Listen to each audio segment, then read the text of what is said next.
Bienvenidas, bienvenidos a Jaquelar, este bello, esotérico, hechicero, sortílego y mágico, cada vez le agregaba más cosas, programa donde vamos a hablar de brujería, pero de una manera no solemne, más divertida, más como una reunión de amigos, de amigas. Y qué mejor para esos menesteres, o tal vez solo quería usar la palabra menesteres en una oración, que la única, la incomparable, la irrepetible, la inigualable y la infumable. ¡No! ¿Qué dice? Te voy a tirar un hechizo. No, por favor, más petizo no me agarro hagas. la varita No. se convierta en sapo. Ay, no, vas a hacer que se me ponga así. Ay. Bueno, la única salomística, la que hechiza pijas. No, ¿qué dice? ¿Qué estás diciendo? Bueno. ¿Vos me vas a deschavar? No, te pido mil disculpas. ¿Cómo estás, Salomé? Bien, ¿y vos? ¿Ya estás escabeando? Sí, yo por cábala empiezo el programa. Como buena que la reísta. Por cábala, yo empiezo chupando. Que vamos a hablar de un tema que lo propuso Salo, y cuando me lo propuso dije, es buenísimo. Aparte me dijo, te traje unas historias. Monjas satánicas. Sí, monjas poseídas. No, me encanta. Temón. Me encanta. Temón que no se habla mucho en la historia. De eso no se habla. De eso no se habla. No se habla de política, ni de religión, ni de monjas satánicas. Y no es la monja de la película, pero podría ser. Podría ser. Podría ser. Que igual es verdad que una por ahí piensa que las cosas satánicas o no se dan en ámbitos religiosos o en una iglesia, y al contrario, muchísimo. No, muchísimo, y además les cuento que tenemos como casos particulares, por eso hoy traje un apunte porque no quiero que se me pase nada, y lo hice con mucho amor, y preparé unos temas, unos casos que me parecen sumamente tremendos de contar. En el siglo XVI, más que nada, mejor dicho, en el siglo XVII, donde se produce la gran cacería de brujas que conocemos, no solamente se da en el ámbito laico. Perdón, Salo, y si no conoces las cacerías de brujas, anda a ver nuestro programa donde hablamos de cacería de brujas. Claro, que también hablamos, es cierto. Sí, por favor. Sino que también se da dentro de los conventos. Claro.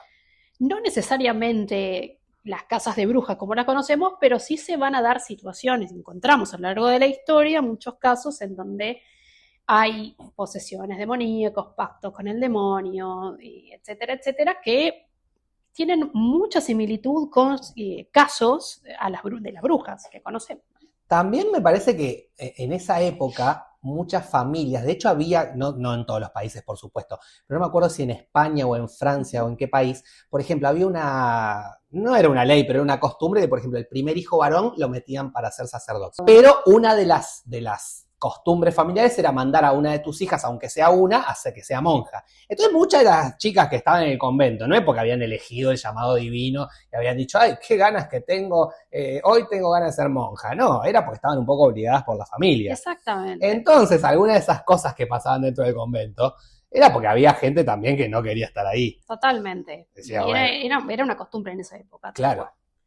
Y el primer caso que traje es uno que se da entre 1609 y 1611 en Francia, que es el caso de una monja, una novicia llamada Madeleine, perdón mi francés. Ah, perfecto, lo dijiste. Yo te escuché y pensé estar en Madeleine. París. O sea, yo te escuché decir Madeleine demandó y yo dije, ¿a quién demandó? Dije, bueno. Esta novicia va a presentar ciertos aspectos de posesión demoníaca, pero para llegar ahí tenemos que pensar que quién es el acusado en esta historia de que esta monja le pase lo que le pasa, un señor llamado Louis Coffridi, que era el párroco. Acá vamos a encontrar mucho de eso. Sí, los párrocos. Coffridi era un párroco, había estudiado cábala. Mirá. Estamos hablando de fines del siglo XVI, principios del siglo XVII, había estudiado cábala, su tío lo había convencido de que tenía que meterse a monje y demás. Entonces Coffridi estudia cábala, estudia teología. La cábala es judaica. Sí, él estudia mucho, sí, podemos decir, algunas prácticas quizás esotéricas, ¿no? Para la época. Entonces Coffridi es en cierta forma adoptado por la familia de Mandó, de Antoine de Mandó, que eran terratenientes en esa época, eran gente muy pudiente. Se usaba mucho en esa época que por ahí ciertas familias adoptaran o fueran una especie de mecenas de las carreras religiosas. Obvio. De ciertos curas. Sí. Aparte después ahí tenías un poder en la iglesia que vos habías bancado desde antes Exacto. Entonces este hombre tenía fama igual, Goffrey que le gustaba la buena vida, le gustaba tomar mucho vino y demás, como alguno que yo sé. Perdón. Goffrey se va a vivir a la casa de esta familia, donde Mondovi se convierte en director espiritual de la esposa y de las 3 hijas de Antoine. Antoine, te veo muy mal, Antoine. ¿Qué pasa? Estoy rezando. Madeleine, esta novicia que hablamos al principio, Goffrey la conoce de bebé. Sí. Y se convierte en director espiritual de ella, es decir, le dirige la convence a Antoine de que Madeleine, cuando cumpliera sus 16 años, se metiera en el noviciado, donde él después se convierte en párroco, ¿no? Claro. Así que imagínense, ¿no?, las cosas que pasan. Entonces, bueno, esta niña empieza su carrera, digamos, de novicia, ahí, en este convento en Francia, y bueno, Goffrey se convierte como en el cura del lugar, ¿no? Sí, sí, sí. Vos sabés que en ese entonces existía una figura muy interesante que se llamaba como las hijas espirituales de los curas. Nada de esto me suena bien. O sea, nada de lo que estás diciendo me suena a que puede terminar bien. Entonces, ¿quiénes eran las hijas espirituales de estos párrocos? No sé, ya Cofradí se había culiado de la esposa de Antoine, a mí no me vengas a decir que era el director espiritual. Bueno, a ver, ¿quién? Esto implica que estos curas, estos párrocos, tenían la misión de visitarlas por las noches a sus hijas espirituales para confesarse. Eso en mi barrio se llama otra cosa. Bueno, pero pasaba esto. Bueno, su hija espiritual era Madeleine, pobrecita Madeleine, entonces la empieza a visitar por las noches en el convento de las Ursulinas y ella confiesa muchas cosas quizás, ¿no? La cuestión es que un día Madeleine empieza a mostrar síntomas de lo que se llamaba posesión demoníaca, ¿no? Es decir, cuando nos referimos a posesión demoníaca, se empieza a blasfemar contra la cruz, claro, empieza a gritar y demás. Se pone así para atrás. Se pone para atrás, ¿no? Y entonces la madre superiora del convento, sospecha de que algo pasa entre Maddie y el cura de Goffrey, que bueno, después termina Goffrey confesando de que sentía un amor por ella, ¿no? Dios. Bueno, entonces, ¿qué pasa? Llaman al exorcista, se arma un quilombo bárbaro porque Maddie no la pueden parar y demás. Entonces, en ese exorcismo, ella dice que hace un pacto con el demonio, ¿no? Y que había sido privada de su virginidad por el mismísimo diablo. Bueno. Entonces se le prescribe un exorcismo que duró 1 año, pero evidentemente no funcionó. Maddie seguía con los demonios adentro. Pero chicos, es muy explícito. Entonces en un momento ella le dice al exorcista: tengo los demonios adentro. Que había un sacerdote que la había embrujado y que la había violado desde los 17 años. Oh, Dios. Para todo no dice quién es. No. Maddie dice, había toda una sospecha en el convento, pero Maddie nunca cuenta esta historia, pero seguía poseída, nunca dice quién, ¿no? Entonces, en un momento, termina confesando que Goffrey era, ¿no? Dice que, en realidad dice ella, no, dice que Goffrey le metió a Belcebú, y otra cosa, se ve que le puso Belcebú de nombre, porque en realidad ya sabemos todo lo que le metió Goffrey. Por Dios que lo que le estoy contando es lo traje de una fuente que analicé y la resumí. Doy fe, entonces, tiene todo el cosito. Entonces, lo que dice ella es que los demonios en realidad le hacen decir a ella, Asmodeo le dice que el hechicero es el cura Goffrey. Entonces hay un revuelo en el pueblo, porque ¿cómo? Si este era un hombre de igual, chicos, ¿no se dieron cuenta que Goffrey entraba todas las noches a hacerle el coso espiritual? Entonces Goffrey le dice a los exorcistas, pero ¿cómo me voy a? Si yo fuera un brujo, dice él, yo ya hubiera pactado con muchos demonios, le dice. Entonces le hacen el exorcismo a Goffrey, le sacan 666 demonios, así dice la fuente.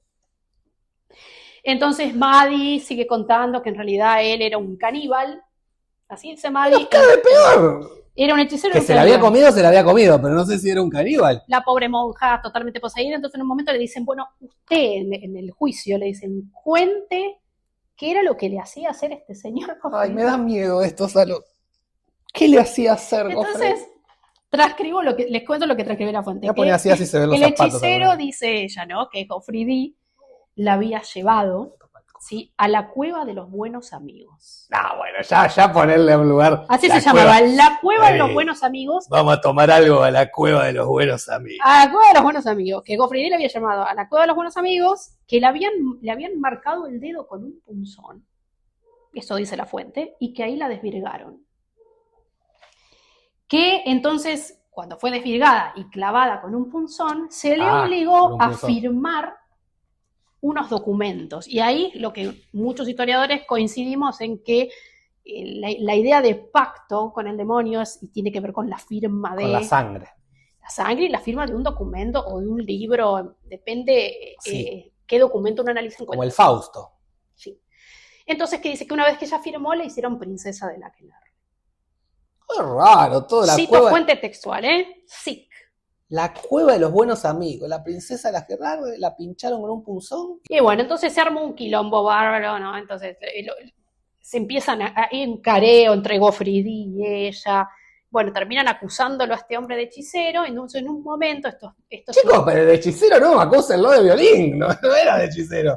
Él dice, yo si un hechicero tuviera 1000 demonios y demás. Entonces, ¿qué pasa? Lo llevan a Gofridi, se lo llevan en cana. Están todos los inquisidores analizando el caso en una mesa. Esto fue un suceso muy realista que pasa y está documentado en los archivos de la Inquisición, en donde están varios jueces analizando el caso, ¿no? Y entonces resulta que había una chimenea. Entonces estaban contando una anécdota que decían que tenían miedo porque Gofridi supuestamente iba a la Aquelarre volando, porque eso es lo que había dicho la monja, que se untaba con ungüentos y que volaba. Esto es además, esta idea del untarse con ungüentos lo encontramos muy seguido en los momentos, pero que Gofridi había volado a la Aquelarre y que había regresado de la Aquelarre esa noche por la chimenea. ¡Era Papá Noel! No era un cura. Entonces estaban todos los inquisidores ahí rompiéndose la cabeza de cómo había hecho para irse, había volado, y de repente escuchan ¡boom! Un ruido así en la chimenea. Un ruido en la chimenea, quilombo, entonces salen todos los inquisidores corriendo, salvo uno que se queda ahí porque dice que... Y baja un hombre todo de negro, se asustaron todos, salieron todos corriendo, se quedó ahí, el tipo todo de negro le dice, pero ¿qué tanto miedo? Soy el desollinador. Pensaron que era Gofridi, endemoniado. O Papá Noel que traía los regalos, una de dos, ¿era Gofridi o Papá Noel? La cuestión es que después de todo ese revuelo que hubo, este inquisidor que se quedó ahí, que era el desollinador, pensaron que el desollinador era Gofridi. Terminaron acusando al desollinador de pacto con el demonio. La cuestión es que eso terminó de acentuar la situación y Gofridi fue quemado en la hoguera.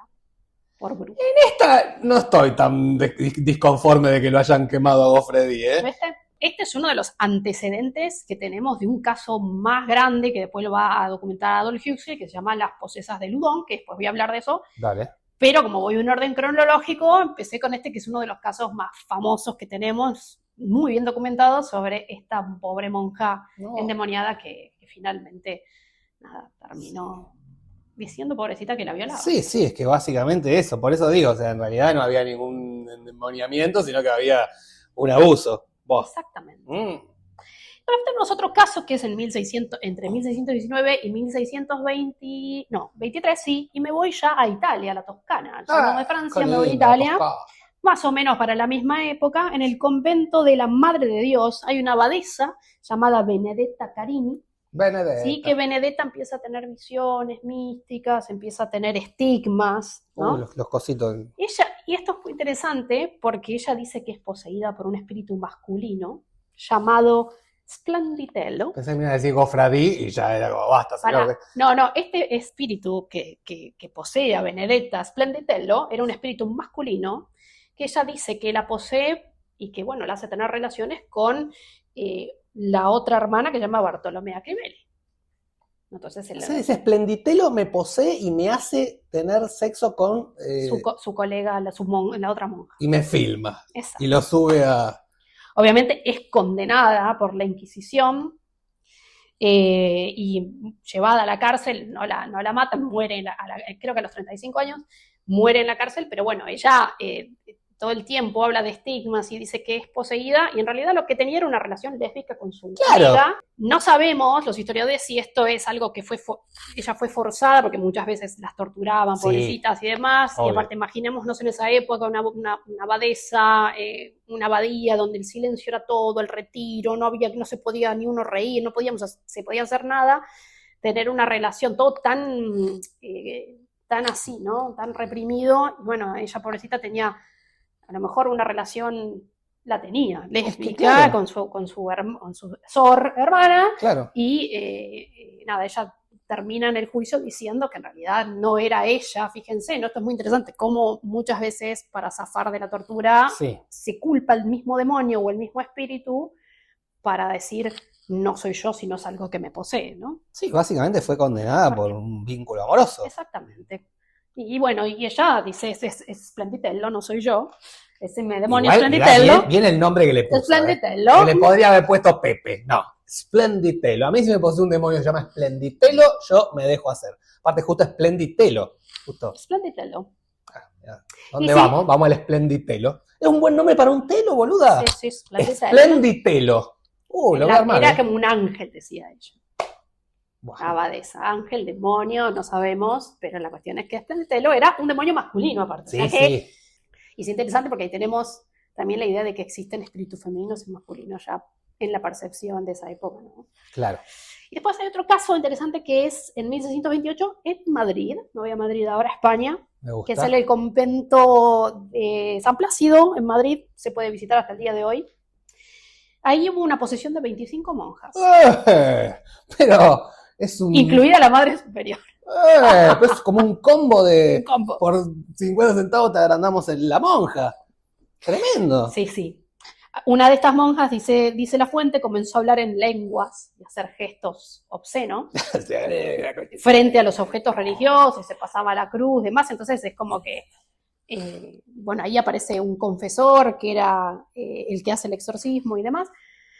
Lo que pasa es que también terminan contagiándose las otras monjas, porque se corría la bola de que esta monja estaba poseída, todas en posesión, ¿entendés? Entonces, claro, en realidad este exorcista, como que de pedo la ve que así, haciendo gesto, entonces dice, voy a hacer un exorcismo de urgencia, sin permisos del Vaticano, sin nada. Claro. Entonces un exorcismo de urgencia le salió mal. Sí. Eso por no pedirle permiso al Vaticano, ¿ves? Claro. Entonces, y no solamente que salió mal el exorcismo, sino que él se terminó convirtiendo en poseído también. Dice la fuente, terminó cometiendo actos pecaminosos el propio exorcista que se contagió. La Madre Superiora terminó desterrada, o sea, fue un lío tremendo. Con 25, bueno, no le salió tan mal. Claro, es que, le salió mal el exorcismo, se ve que el demonio se dispersó por todo el convento, poseyó todas las monjas, armó un lío bárbaro, una aquelarre. Y bueno, y él, terminó también poseído porque se le volvió en contra, se ve que no hizo bien el exorcismo, lo hizo a las apuradas. Creo que lo hizo a propósito para terminar con 25 monjas. Claro. Ponele. Y ahora sí voy al caso más emblemático, que es el de Loudun, en Francia. ¿Vieron la película Los demonios del año 73? No me acuerdo quién es el director, pero la recomiendo. Y también recomiendo el libro de Aldous Huxley, Las posesas de Loudun. Las posesas de Loudun. Huxley relata de forma novelada esta historia que se da en aproximadamente 1632-1634 en Loudun, Francia.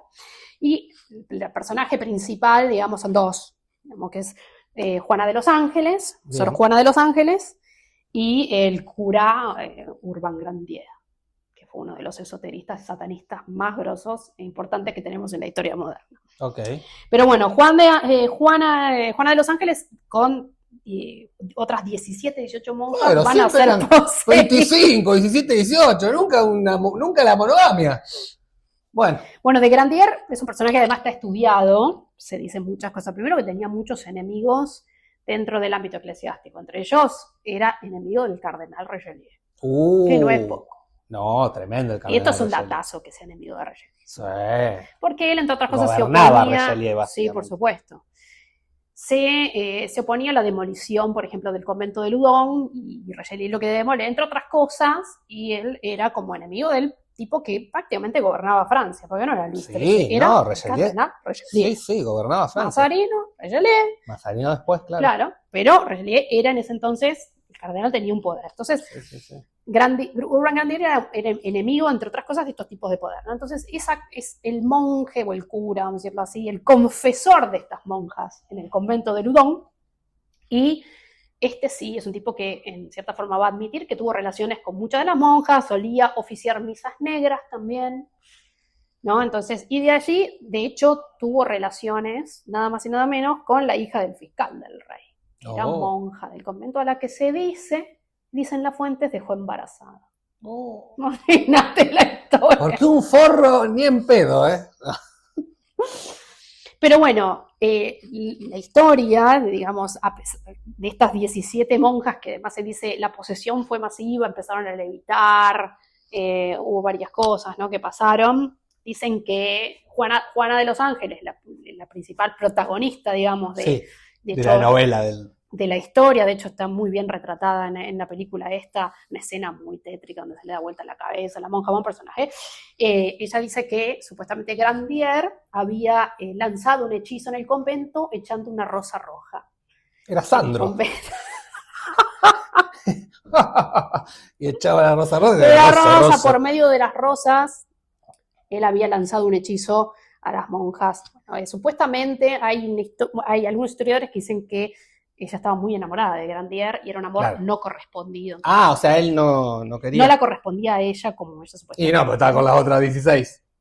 Entonces dice que Juana empieza a decir que también Urban le manda al demonio Asmodeo adentro del convento para poseer a todas las monjas, ¿no?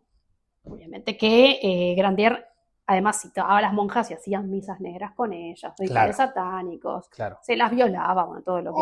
¿Por qué siempre tiene que...? Obviamente Grandier, conocido, además es un satanista conocido, porque además él creo que en algún momento del juicio admite tener pactos con el demonio, admite practicar este tipo de cosas. Siempre terminan siendo excusas para... Pero te das cuenta que siempre hay algo, en un denominador común que se dan estas posesiones de conventos, que siempre hay un tipo... Un cura poseyendo a las monjas.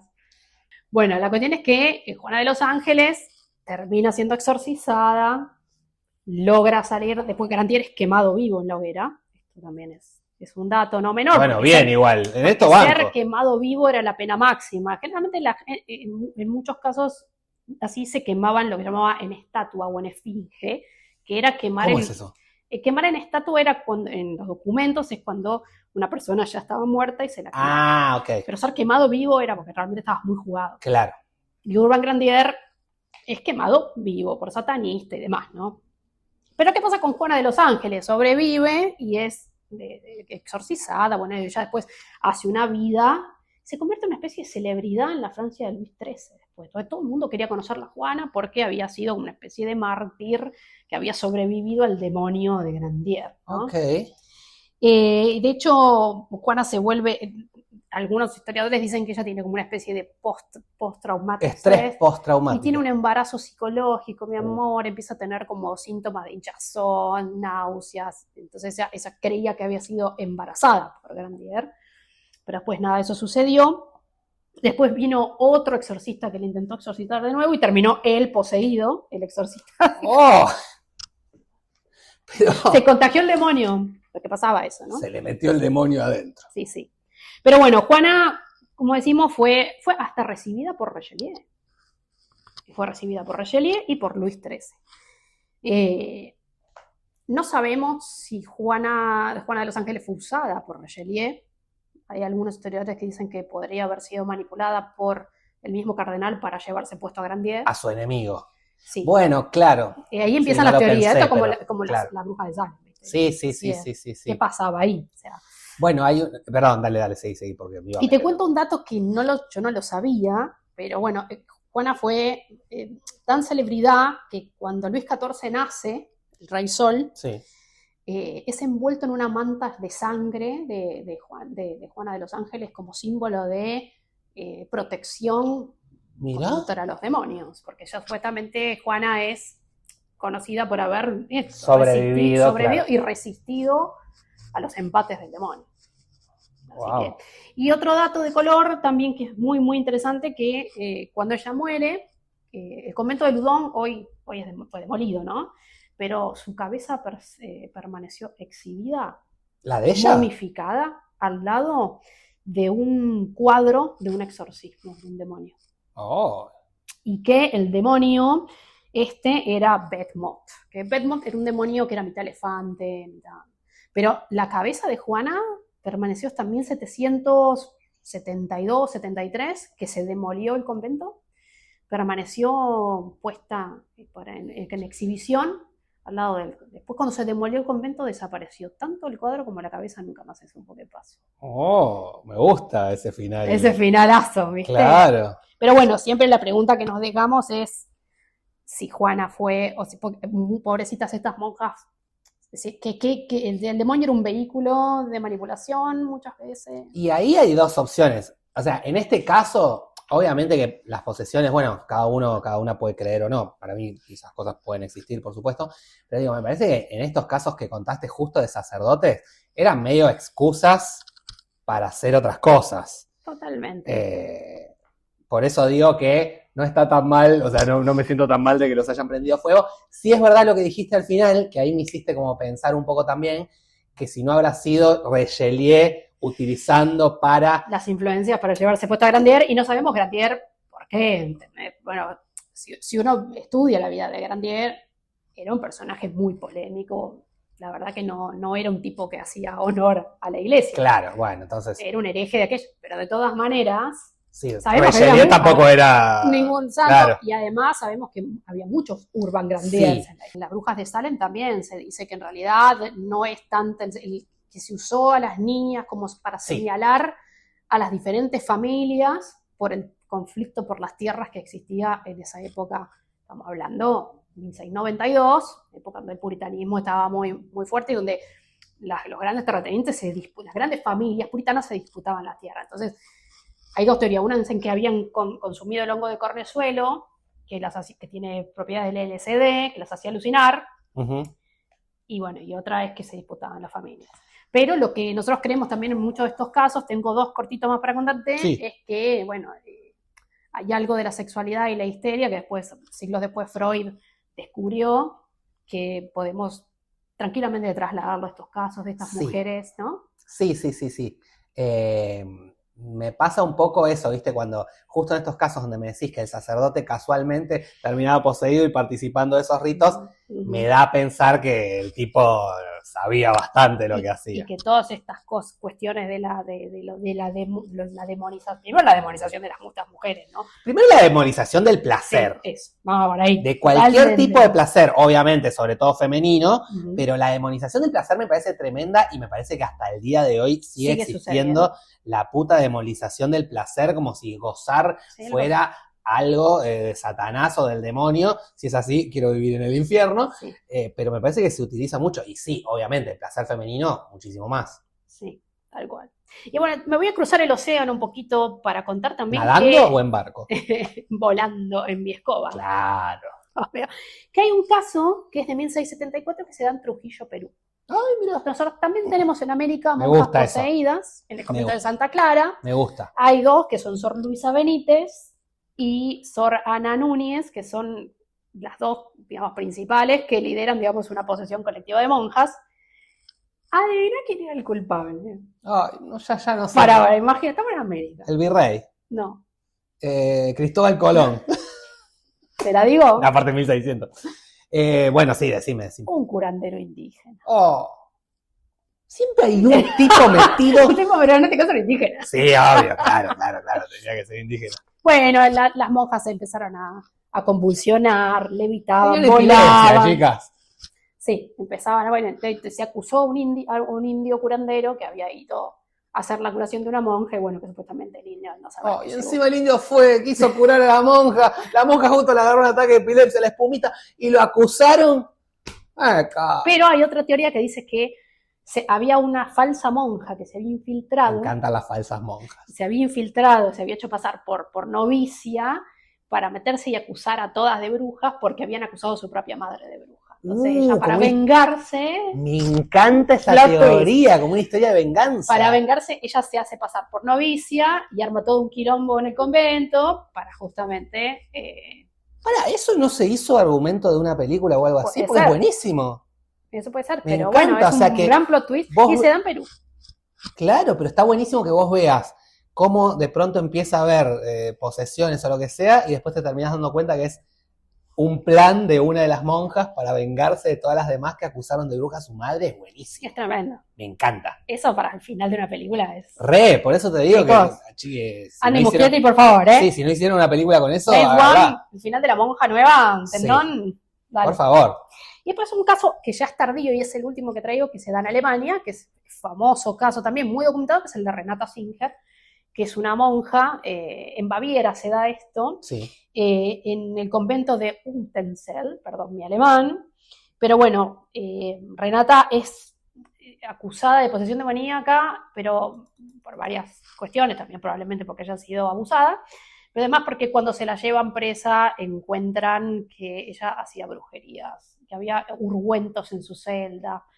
A lo mejor se estaba pasando Ratizalil por la rodilla porque tenía un problema de la rodilla. Y de Ratizalil Plus. Y de pronto era un ungüento y la acusan de bruja. Es como la superiora y ella es culpable y es condenada por bruja en 1749. Entonces es un caso raro porque ya para esa época la brujería, los casos y las persecuciones de las brujas ya habían caducado, Claro. Incluso en América. Sí. Incluso en América del Norte, que es el último gran caso Salem, pero Sí. en Alemania, tardíamente, tenemos fines del siglo XVIII o mediados del siglo XVIII, momento en que ya la ilustración empezaba Sí. ya a desmentir todas estas cuestiones. Renata Singer es quemada por bruja. Oh. Es ejecutada en la hoguera por bruja, la última gran, podemos decir, una de las últimas grandes brujas, monjas poseídas, barra bruja, porque además las pobres monjas muchas veces eran acusadas de brujas por el simple hecho de tener el demonio adentro, que no las eximía de ser brujas en ser monjas. Bueno, ese es el famoso sortilegio. Dios mío. Bueno, alguna pelotudez tenía que decir. Bueno. Así que bueno, Tremendo. Quería documentar los casos porque sé que son temas que no son muy conocidos. Por eso quería ir año por año y nombre por nombre y caso por caso para que ustedes también, si les interesan los casos, puedan ir a googlear Claro. y leer el caso completo. Elijan uno de los casos que quieran y diviértanse un rato. Porque realmente hay algunos episodios que son tragicómicos de la Inquisición, aunque muy duros, pero bueno, como lo del desollinador. Claro.